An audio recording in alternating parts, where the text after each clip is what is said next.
J'y vais, Alex. Retour à Ajaccio, je change comme première question. C'est un endroit qui t'est cher, où tu as passé beaucoup de temps. Ouais. Je pense que tu as peut-être toujours des attaches un peu là-bas. Ça t'inspire quoi, en fait, de retourner là-bas? Moi, je suis toujours content de retourner à Ajaccio. C'est un endroit, oui, où j'ai passé du temps et que j'adore. L'endroit et puis aussi voilà, les bons amis que j'y ai laissés. Ouais. Qu'est-ce que ça représente pour toi, ce passage? Tu as été joueur à l'ACA, ouais. Dans le staff de l'ACA. Ouais. Ce club-là, forcément, il est un marqueur fort dans ton histoire déjà de joueur de foot. Oui, c'est sûr que l'ACA, oui, j'ai passé 8 ans. 2 ans en tant que joueur, 6 ans dans le staff. Donc c'est vrai que c'est un club qui m'est cher, c'est un club qui m'a apporté beaucoup. C'est un club où j'ai appris beaucoup et où j'ai pris beaucoup de plaisir. Donc c'est sûr que retourner à Ajaccio, c'est particulier pour moi. Tu connais bien l'entraîneur en face. Oui. Et ton préparateur physique venait de là-bas, tu as dû le rencontrer aussi. Donc ouais. Il y a eu vraiment une histoire entre vous tous là, qui fait des liens forcément. Ouais. Ah oui, j'ai l'entraîneur des gardiens aussi que je connais très très bien. Non, on a passé du temps là-bas, on s'est serré les coudes ensemble dans les bons moments, dans les moins bons, on a tout vécu, on a joué les barrages, on a failli descendre et on s'est toujours serré les coudes pour que ça marche. C'est un peu l'identité aussi de ce club-là, c'est toujours rivaliser avec des clubs qui ont parfois plus de moyens. Donc c'est sûr que c'était des années où j'ai appris beaucoup et où j'ai grandi. Tu sais exactement ce qu'il va te proposer, Olivier Pantaloni en face? Non. Tu connais exactement leur jeu? Oui, mais on a tellement échangé en ce qui concerne le football et tant d'autres choses, mais notamment le football, que oui, il me connaît bien, je le connais bien, mais il a pas mal d'arguments, de cordes à son arc, donc on verra bien, il faudra s'adapter comme à chaque match. Tu peux nous dire quoi sur son équipe et aussi sur le fait d'aller à Ajaccio, parce que je pense qu'il le considère toujours comme un avantage de recevoir, c'est souvent dur de se déplacer là-bas. Tu t'attends quoi? Moi, je m'attends à un match difficile. Pourquoi? Parce que c'est une équipe de qualité. Il y a des joueurs de qualité qui composent cet effectif-là. Ils sont disciplinés. Ils sont invaincus à domicile. Donc oui, c'est un match compliqué parce qu'au-delà d'avoir de bons joueurs, ils ont une discipline collective et un vécu qui est important. Pour poursuivre sur cette question-là, à domicile, vous êtes premier, invaincu depuis de nombreux matchs. À l'extérieur, c'est un peu plus compliqué. Vous restez sur un nul et une défaite. Vous êtes 3 victoires, un nul, une défaite. Qu'est-ce qui explique? Est-ce que tu sens une différence dans ton équipe entre domicile et extérieur, et qu'est-ce qui pourrait l'expliquer? On essaye de préparer les matchs pareil. On veut gagner aussi à l'extérieur. C'est vrai qu'aujourd'hui, on prend plus de points à Copa qu'à l'extérieur. Alors, je pense qu'on n'est pas la seule équipe comme ça. Nous, évidemment, que dans notre idée de progresser, il y a l'idée de faire encore plus de résultats à l'extérieur, excusez-moi. Donc, oui, il faudra qu'on soit certainement un peu plus solide, continuer à marquer des buts et en étant un petit peu plus solide, un peu plus équilibré, notamment à la perte du ballon. Il y a toujours beaucoup, nous, dans les retours de match qu'on fait, de points à améliorer. Et c'est vrai qu'à l'extérieur, on peut faire mieux. À domicile aussi, on peut faire mieux encore. Attention, même si on a des super résultats.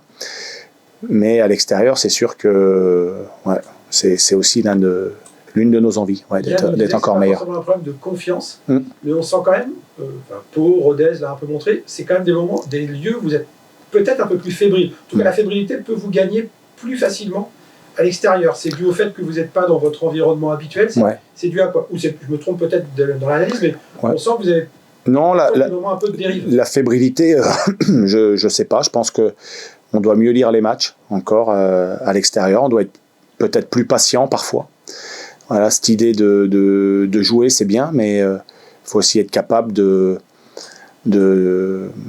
voir un peu ce que l'adversaire propose, pas toujours jouer à 200 à l'heure. Voilà, c'est les réflexions qu'on a aujourd'hui, pour pouvoir prendre encore plus de points à l'extérieur. Et faire ça, c'est un peu être contre nature, tu as l'impression? Autant à Copa, c'est presque naturel que vous ayez ça à l'extérieur, ça vous force un peu à le faire ou...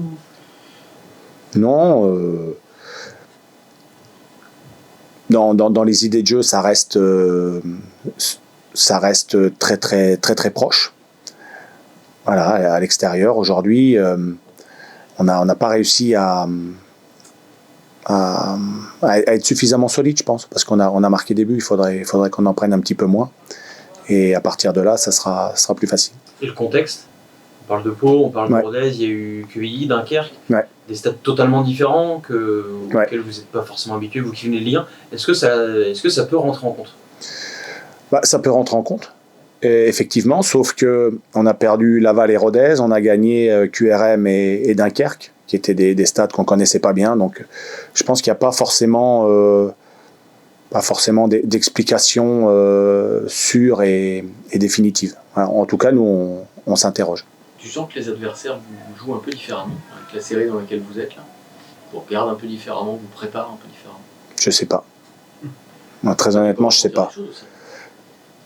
Je sais pas. Nous, je trouve notamment à domicile, on gagne en confiance et dans la maîtrise des événements. Voilà. Après, c'est difficile de savoir comment on est perçu par l'adversaire vraiment. Le rapport à la confiance, c'est quoi? Il y en a besoin, il faut faire attention à l'excès.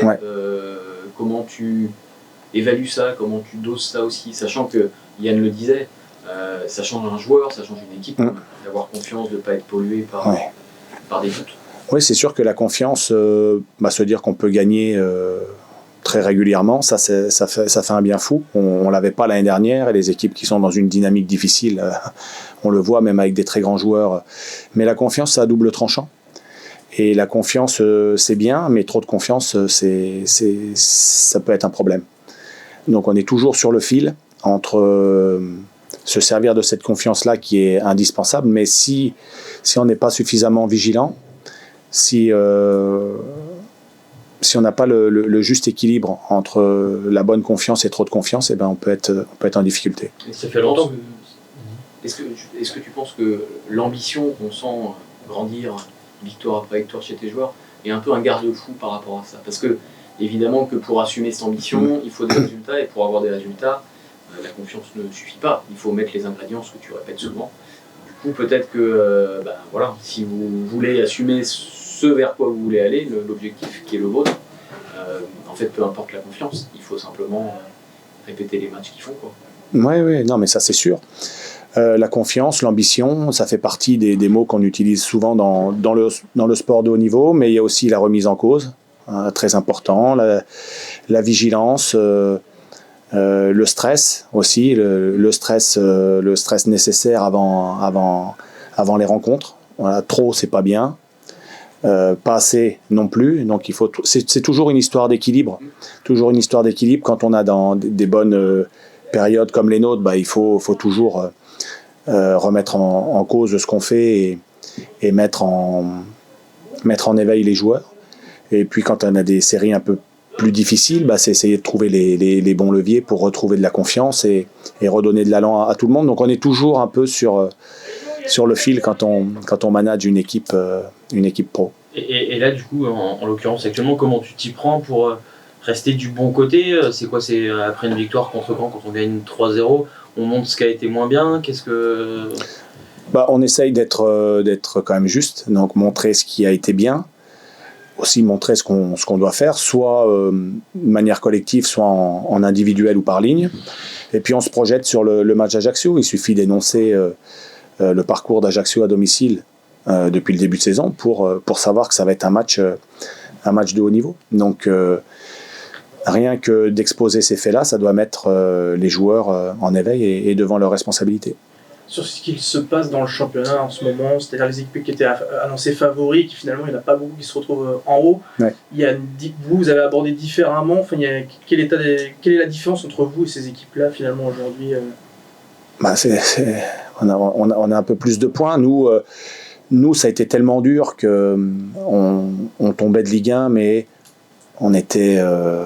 Est-ce qu'on était parmi les favoris en début de saison? Je ne suis pas sûr.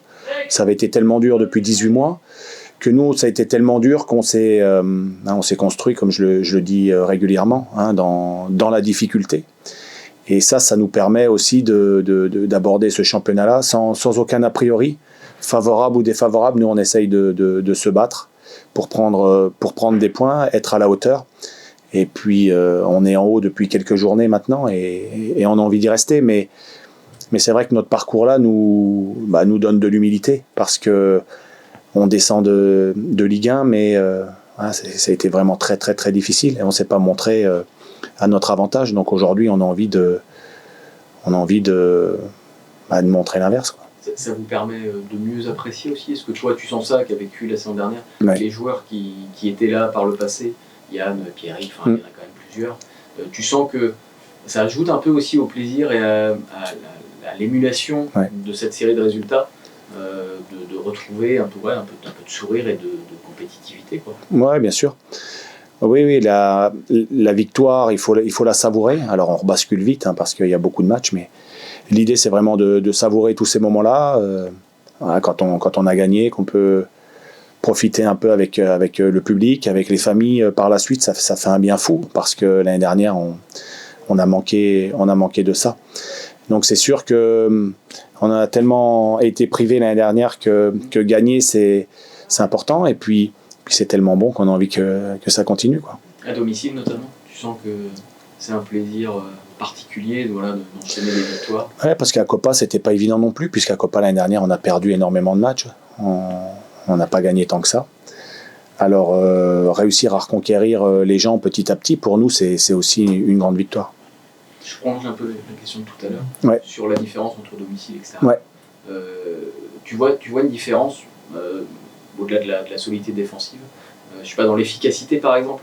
On sent que vous êtes très efficace à domicile, peut-être un peu moins à l'extérieur. Moi, Saint-Etienne par exemple, on sent qu'à domicile vous n'avez pas besoin de beaucoup tirer pour trouver la cible. Tu vois quand même une différence, un petit plus que vous avez à domicile? Ouais, certainement. C'est peut-être aussi les repères. On a des repères à domicile. On a la confiance aussi accumulée à domicile.